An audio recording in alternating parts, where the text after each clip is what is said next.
comment allez-vous? Non, ce n'est pas une simple formule de politesse. Je veux dire, comment vous sentez-vous réellement?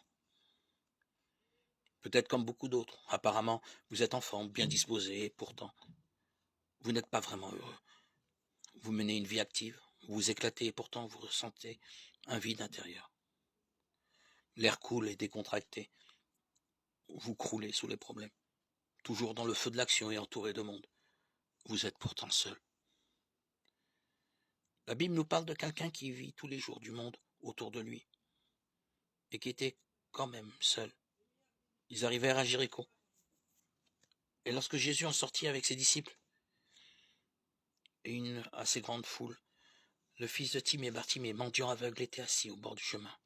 Il entendit que c'était Jésus de Nazareth et il se mit à crier, « Fils de David, Jésus, aie pitié de moi. » Plusieurs le reprenaient pour le faire taire, mais il criait beaucoup plus fort, « Fils de David, aie pitié de moi. » Jésus s'arrêta et dit, « Appelez-le. » Ils appelèrent l'aveugle en lui disant, « Prends courage, lève-toi. » Il t'appelle. L'aveugle jeta son manteau et se levant d'un bord vint vers Jésus. Jésus, prenant la parole, lui dit, « Que veux-tu que je te fasse, Rabouni ?» lui répondit l'aveugle, « Que je recouvre la vue. » Et Jésus lui dit, « Va, ta foi t'a sauvé. » Aussitôt il recouvra la vue et suivit Jésus dans le chemin. Marc 10, 46, 52. Jésus, accompagné d'une grande foule enthousiaste, sort de la ville de Jéricho. Soudain, venant du bord du chemin, un cri s'élève, « Jésus, fils de David, aie pitié de moi. » L'ambiance de fête était quelque peu troublée par ce malheureux aveugle qui appelait au secours. Plusieurs le reprenaient pour le faire taire. Notre époque abonde de projets d'activité et d'enthousiasme.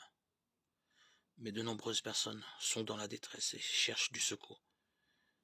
Êtes-vous aussi dans la détresse? Avez-vous des problèmes? Vous sentez-vous découragé, triste, seul et oppressé? Ne désespérez pas. Faites comme l'aveugle Bartimée, invoquez le Seigneur Jésus, le Fils de Dieu. Pour lui, ce n'est pas la foule qui compte, ni l'apparence extérieure, il s'intéresse à chacun en particulier. C'est vous qui avez de la valeur pour lui. Il vous exaucera quand vous le suppliez. Aie pitié de moi.